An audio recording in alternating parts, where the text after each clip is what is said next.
नमस्कार, मधुवासी के इस खास कार्यक्रम शख्सियत में आपका बहुत स्वागत है। मैं हेमंत शर्मा।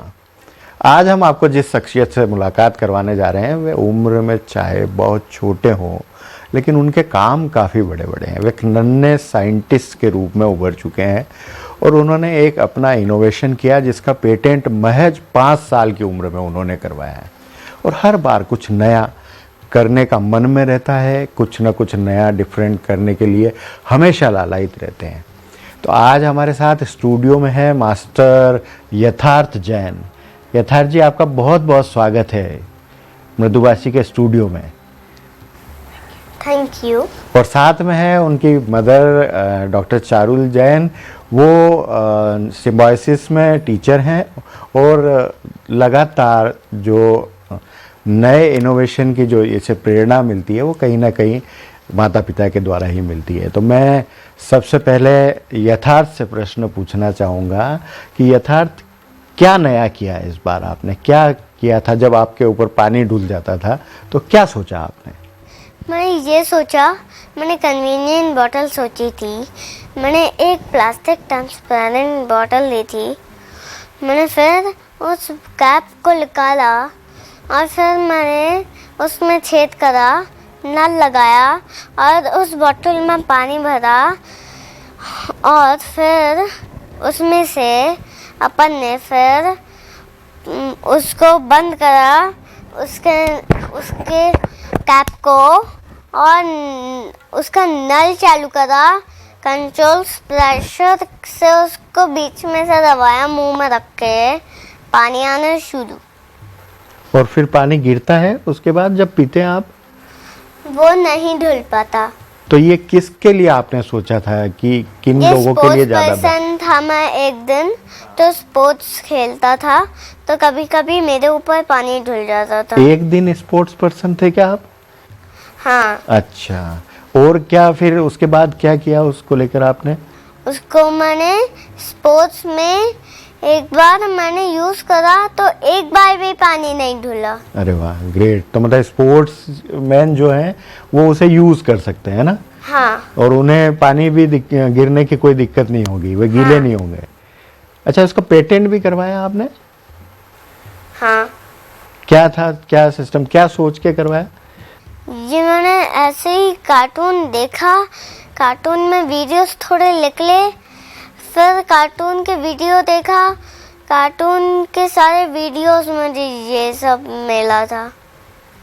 चारुल जी, ये जो पेटेंट आप लोगों ने करवाया इसके पीछे क्या एक विचार रहा? और ये सबसे मेरे छोटी उम्र का एक इनोवेशन कहा जा सकता है इसे? जी जी। हाँ। एक्चुअली जब भी ये कुछ नई चीज़ें बनाते हैं तो इनके पीछे एक धारणा रहती है कि इससे समाज के लिए क्या बेनिफिट हो सकता है, तो इससे किसे फ़ायदा होगा, क्या कोई सुविधाजनक चीज़ ये बना सकते हैं या नहीं। तो जब इन्होंने ये चीज़ बनाई तो मैंने इनसे कुछ सवाल पूछे कि आपने कैसे बनाई, इससे किसे फ़ायदा होगा, कौन यूज़ करेगा।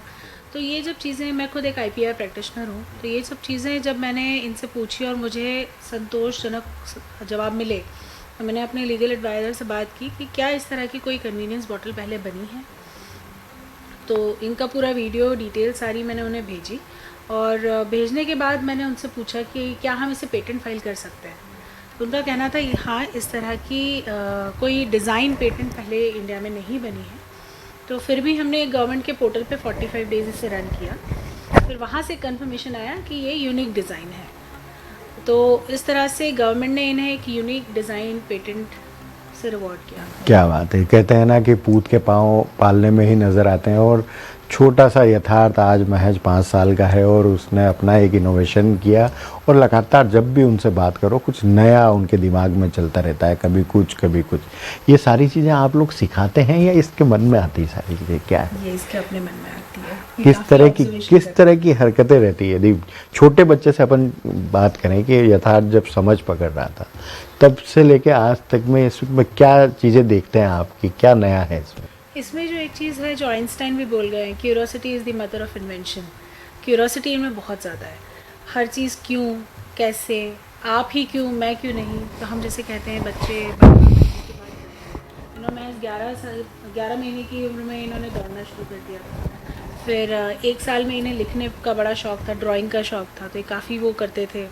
कलर्स मिक्सिंग से क्या बनेगा, फिर अर्थ ही में पानी क्यों है बाकी जगह क्यों नहीं।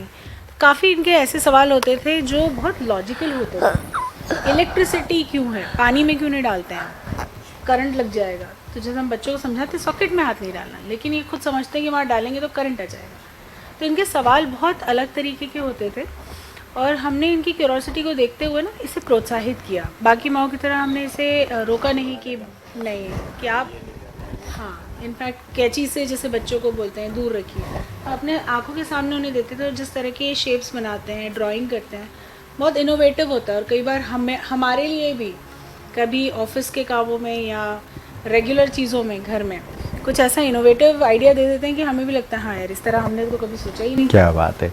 यथार्थ अभी नया क्या कर रहे हैं आप, क्या मन में चल रहा है, क्या कुछ नया बनाने का प्रयास कर रहे हैं? अभी मैंने एक प्लेट, मुझे वहाँ शॉपिंग शॉप से मुझे एक प्लास्टिक प्लेट खरीदनी है और उस प्लास्टिक प्लेट के बीच में एक होल करना है और उसमें ग्लास लगाना है टाइटली और फिर उसको ऐसे अपन उसको पूल में जाने से वक्त उसको यूज़ कर पाएंगे। अच्छा, तो पूल में आप बैठ के कुछ भी खा पी सकते हैं? हाँ और वो गिरेगा भी नहीं, ऐसा हाँ। सिस्टम है क्या वो? हाँ। अरे वाह, ग्रेट। ये किसके लिए करना चाहते हो आप? ये जो भी वाटर पूल में जाता है उसके लिए। अरे वाह, तो आप जब पूल में जाते हो तो गिर जाता है सामान, हाँ तो इसलिए बना रहे हैं। हाँ। और क्या क्या हॉबी है आपकी? और अभी मेरे को एक फोन बनाने का भी है एक आइडिया। अच्छा, वो क्या है? मैंने एक चिप्स का डब्बा लूँगा मैं एक दिन और फिर उसके ढक्कन को निकालूंगा और उसके नीचे होल कर दूंगा और फिर वहाँ पर दोनों डब्बों के नीचे वो कर दूंगा एक होल, उसमें टाइटली रस्सी फंसाऊंगा तो फिर वो एक टेलीफोन बन जाएगा। अरे वाह, ग्रेट। और आपको गार्डनिंग का भी शौक है, आपने बताया था मुझे। वो ना मुझे गार्डनिंग का खूब शौक होता है। क्या क्या उगाया आपने अपने गार्डन में? मैंने बहुत सारी अलग अलग की मिर्ची हो गई हैं। हाँ, कैसे? मैंने एक बीज लिया था और एक पौधे में डाल दिया और उसको कवर कर दिया, उसमें थोड़ा सा पानी मिक्स कर दिया तो एक थोड़ी मिर्ची हो गई। क्या बात है। क्या क्या अभी तक उगा चुके हो आप? चिली और क्या क्या है? पीरी पीरी चिली, चेरी बॉम, हाँ, बेल पेपर। क्या बात है। कहते हैं ना कि ऐसे बच्चे जो हैं वो गॉड गिफ्ट होते हैं और नया कुछ करने की जो ललक है उसमें, वो हमेशा जब भी बात करो कुछ एक नया आइडिया उसके मन में होता है और हमेशा वो एक नया करने की चाहत के साथ आपके साथ शेयर करते हैं, क्वेश्चन आंसर करते हैं और उसे कैसे किया जा सकता है उस पर विचार करते हैं और आपसे पूछते भी हैं। कई बार ऐसा लगता है कि इतने प्रश्न एक बच्चे के मन में कहाँ से आते हैं। तो यथार्थ जब नए नए क्वेश्चंस दिमाग में लाता है, चीज़ें किस तरह से आप समझाते हैं? क्योंकि वो है तो बड़ा स्वीट बच्चा है, समझता भी बहुत जल्दी है। कैसे समझाने का तरीका क्या होता है आप लोगों का, क्या कहते हैं आप लोग? जी थैंक यू, पहले तो इसे स्वीट बोलने के लिए थैंक यू। जी, इनके मन में बहुत अलग अलग तरह के सवाल आते हैं। जहाँ तक मेरी कोशिश बन पड़ती है मैं उन्हें लॉजिकली समझाती हूँ। इमोशंस हैं या पेड़ कैसे बड़े होते हैं, खाना कैसे खाते हैं, तो सनलाइट के थ्रू हमें क्या फ़ायदा होता है, पौधे को क्या होता है। जहाँ तक मुझे चीज़ें पता है वहाँ मैं हेल्प करती हूँ। और कई बार ऐसे साइंस के सवाल पूछ बैठते हैं जो मुझे भी नहीं पता, तो मैं जेन्युइनली इनसे कभी झूठ नहीं कहती। ये एक चीज़ मैंने हमेशा इनके साथ प्रैक्टिस की है, कुछ भी चीज़ हो झूठ नहीं बोलूँगी। मैं इनसे ये ज़रूर कहती हूँ बेटा इस टॉपिक पे मुझे नॉलेज नहीं है, मैं पढ़ के आपको ज़रूर समझाऊंगी। ठीक बात है, उससे अपना नॉलेज भी बढ़ जाता है। अपना knowledge भी बढ़ जाता है। स्कूल में टीचर्स का क्या रिएक्शंस होता है जब ये स्कूल जाते हैं? यही सवाल स्कूल में भी होते हैं, कई बार हो सकता है कि टीचर्स को भी नहीं पता होता। किस तरह के रिएक्शंस टीचर्स के होते हैं इनके? जी जी जी, टीचर्स का ये हमेशा फेवरेट रहा है। स्वीटनेस की वजह से नहीं, इसकी चंचलता की वजह से मेनली, क्योंकि ये सीट पे कभी एक जगह बैठता नहीं है। तो हमेशा टीचर्स से मेरे पास ये कंप्लेन ज़रूर रही है कि एक जगह बैठता नहीं है। लेकिन कंप्लेन का कॉम्प्लीमेंट्स ये ज़रूर आए हैं कि ये जब उठ के जाता है कुछ ना कुछ क्रिएटिव बना के वापस लाता है। ये अगर उठ के गया है तो शायद कोई पानी का नल खुला पड़ा था तो उसे बंद करने गया, या कोई बच्चा रो रहा था उसे चुप कराने गया। तो इनके पास हर चीज़ का जवाब ज़रूर होता था। लेकिन जब मैंने इनसे कहा कि बेटा आप बैठा करो, टीचर्स बोलते हैं आप बैठते नहीं हो, टीचर्स का ये कहना था आप इसको ज़्यादा प्रेशराइज मत करो। यूजुअली जितनी चीज़ें देखी गई हैं पास्ट में भी, जितने बच्चे ऐसे चंचल होते हैं उनका ये कहना है कि चंचल है, हमें भगाता बहुत है, लेकिन इसे रोकेगा मत क्योंकि ज़िंदगी में आगे ज़रूर बढ़ेगा। सही बात है बिल्कुल। जो जिज्ञासाएं हैं उसे शांत करने की भी आवश्यकता है, क्योंकि एक बच्चा है और वो कहीं ना कहीं कुछ एक दिमाग में लेके चीज़ें आपसे पूछता है ताकि उसे नया एक ज्ञान प्राप्त हो। यथार्थ मैं जब है ना स्टूडियो आता हूँ ना, तब मेरे शूज़ में मिट्टी लग जाती है, तो मुझे क्या करना चाहिए, क्या कर सकते हैं अपन? आपके भी मिट्टी लगती है कभी शूज़ में? हाँ, क्या करते हैं आप? अपन एक खाली बिना एयर के बलून लेंगे और उसको ऐसे स्ट्रेच करेंगे, जूते में लगा लेंगे, जूते के नीचे। हाँ, तो उससे मिट्टी नहीं लगेगी ना। और आपके शूज भी साफ रहेंगे। हाँ, अरे वाह, ये कैसे आपने किया? ये पहले किया आपने ऐसा? हाँ, बारिश में करते हो आप ऐसा? हाँ, फिर मिट्टी नहीं ये लगती? दिमाग से भी होता है मेरे। ओके, ये बहुत अच्छी बात बताई यथार्थ ने।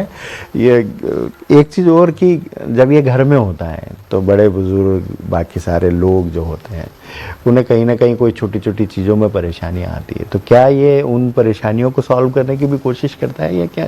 जैसे बुजुर्ग हैं, उनको चलने फिरने में दिक्कत है, किसी चीज़ को लेने में दिक्कत है, क्या रहता है इसका रिएक्शन घर का? जैसे मेरी दादी है, हाँ जी, तो ये भी उन्हें दादी कहते हैं। हाँ। वो इतनी 85 प्लस हो चुकी हैं, तो कई बार उन्हें देखने में प्रॉब्लम आती है। अरे दादी आप बैठो, आप जाओ मत, मैं ढूंढ के लाता हूँ। वो पूरी अपनी कोशिश करेगा, जैसे तैसे वो उनको ला के देगा। जैसे कई बार होता है कि मम्मी पापा में कुछ भी कॉन्फ्लिक्ट ऑफ इंटरेस्ट हो या उनके विचार नहीं मिल रहे हों, तो वो डिस्कशन होते हैं, तो इन्हें लगता है कि झगड़ा हो रहा है। जहाँ की बड़े जब बात करते हैं तो वो डिस्कशन होता है, तो वो जाएंगे, नहीं नाना जी आप समझिए, ऐसे नहीं होता, नानी आप सुनिए, आप थोड़ा सामने भी समझिए। तो कई बार मैं बैठ के सोचती हूँ कि भाई अभी आप 5 वर्ष की जैसे बिहेव करो, आप समझा रहे हैं, मतलब इनकी उम्र से बढ़ के ये समझाना, बातें करना। और एक चीज़ इनकी और है कि कोई मंदिर जाए या ना जाए, ये हर रोज़ शाम को अपने नाना नानी के पीछे पड़ जाते हैं कि मुझे मंदिर जाना है, आप लेके क्या बात। तो इसकी और जैसे हॉबीज में इसको संगीत भी पसंद है, तो हाँ, उसके ये सिंगिंग का बहुत शौक है। हाँ, ये गाना गाना पसंद करता है। कोई गाना आता है अच्छा आता सा? है कोई आपको? गाना सुनाओगे, कोई अच्छा गाना? छोड़ो कल की बातें, कल की बात पुरानी, नए दौर में लिखेंगे मिलकर नई कहानी। हम हिंदुस्तानी, हम हिंदुस्तानी, हम हिंदुस्तानी, हम हिंदुस्तानी। क्या बात है। कहते हैं कि परिवार में कोई बहुत जब पुरानी बात करें अपन कि बुजुर्गों में यदि कोई साइंटिस्ट रहा हो, संत रहा हो, या फिर परिवार में कोई एक एक्स्ट्रा ऑर्डिनरी कोई शख्सियत रही हो, तो बच्चों में ये गुण देखने को मिलते हैं। क्या परिवार में ऐसा कोई रहा है आपके कि जिसके गुण आपको लगता है कि इसमें नज़र आते हों? मुझे लगता है कि ये बोलते हैं ना रिटर्न ऑफ बब्बा जी मुझे ऐसे ही कुछ फीलिंग इनके साथ आती है। बब्बा जी मतलब हमारे पापा के दादाजी, तो वो एक शास्त्री रहे हैं बाय प्रोफेशन और समाज के लिए वो काफ़ी अग्रसर रहते थे। उनकी शास्त्र विद्या इतनी ज़्यादा थी कि वो घर त्याग करके मंदिर में ही रहते थे, और उनका प्रेम मुझ पर बहुत था, बाकी बच्चों से मुझ पर उनका प्रेम ज़्यादा था। सेम चीज़ दादाजी के साथ भी थी, सेम पापा के पास नॉलेज थी। और मुझे ऐसा लगता है कि बब्बा जी के जाने के बाद जो मेरे अंदर मेमोरीज़ हैं, जब ये इनका जन्म हुआ था, तो मुझे ऐसा लगता है कि ये बब्बा जी का दूसरा रूप बन के आए हैं, मतलब मेरे पिताजी के दादाजी परिवार में ही कोई सदस्य एक बार फील वापस आए हैं, ऐसी मुझे फीलिंग होती है। इसका स्कूल में और किन किन सब्जेक्ट्स में ज़्यादा रुचि रहती है? इनकी सबसे ज़्यादा रुचि मैथमेटिक्स, फिज़िक्स अभी है नहीं इन्हें, लेकिन ये फिज़िक्स के कॉन्सेप्ट्स में ज़्यादा इंटरेस्ट रखते हैं। ये प्रेशर क्यों, ये यथार्थ बड़े होके और क्या, मतलब क्या बनना चाहोगे बड़े होकर? मैं साइंटिस्ट और एक एवेंजर बनना चाहता हूँ। तो साइंटिस्ट तो आप अभी इतने छोटी उम्र में भी हो, हाँ, फिर बड़े होके क्या बनना चाहोगे? मैं बड़े होके एक वेंजर बनना चाहता हूँ। अरे वाह, एक फोन भी आप बनाना चाहते थे कि वो मून पे जाके भी आप बात कर हाँ, सकते हो, वो ऐसा भी क्या? एक फोन अगर हमारे फोन खराब हो जाएंगे, हाँ। उसके लिए मैंने वो बनाऊंगा। कैसे उससे बताओ, कैसे माता काम जाएगी? करेंगे? जब माँ का फोन खराब होएगा तो माँ के लिए बना दूंगा। अच्छा, तो उससे आप कितनी भी दूर जाके बात कर सकते हैं, हाँ मून पर भी। हाँ। आप बताओ, आपने क्या बताया था? माँ कहाँ जाएगी? मून। माँ अगर स्पेस में जाएगी और माँ का फोन नेटवर्क खत्म हो जाएगा, उसके लिए मैंने ये आइडिया लगाया है। ये कहाँ से आता है? इतनी सारी चीजें आपके दिमाग में कहाँ से आती है ये? इतनी सारी चीजें कार्टून के वीडियो से मैं देख देख के बनाता हूँ। तो कार्टून देखते हो आप सारे? हम्म, तो उसमें कौन कौन से कार्टून देखते हो आप? टीवी में? टीवी नहीं, फोन में। अच्छा, फोन में कौन कौन से कार्टून आते हैं? उसमें पोकेमोन, हाँ। लिटिल सिंघम निकलता है। तो ये कार्टून तो कई बार बदमाशी भी करते हैं, आप भी करते हो घर में? मैं नहीं करता बदमाशी। आप बदमाशी नहीं करते और कुछ ना कुछ नया इनोवेटिव कुछ ना कुछ बनाते रहते हैं, ऐसा? हाँ। तो ये यथार्थ जैन हैं जिन्हें आपने सुना, और जितनी भी बात करेंगे आप उनसे कुछ नया, कुछ दिमाग में नया चलते रहता है, कुछ नया आपको बताते रहते हैं, कुछ नए क्वेश्चन आंसर होते हैं, और कई बार तो उनके क्वेश्चन आंसर हम लोगों को भी पता नहीं होते, तो हम भी बोलते हैं जैसे माँ बोलती है उनकी कि हमें अभी पता नहीं है, हम आप उसको पढ़ेंगे और उसके बाद आपको बताएंगे। आपका बहुत बहुत शुक्रिया, आप लोगों ने स्टूडियो में हमें समय दिया। Sir thank you so much नन्हे साइंटिस्ट। Thank you. तो अगले कार्यक्रम में हम एक बार फिर किसी एक शख्सियत के साथ आपसे रूबरू होंगे, तब तक के लिए हमें इजाज़त दीजिए। नमस्कार।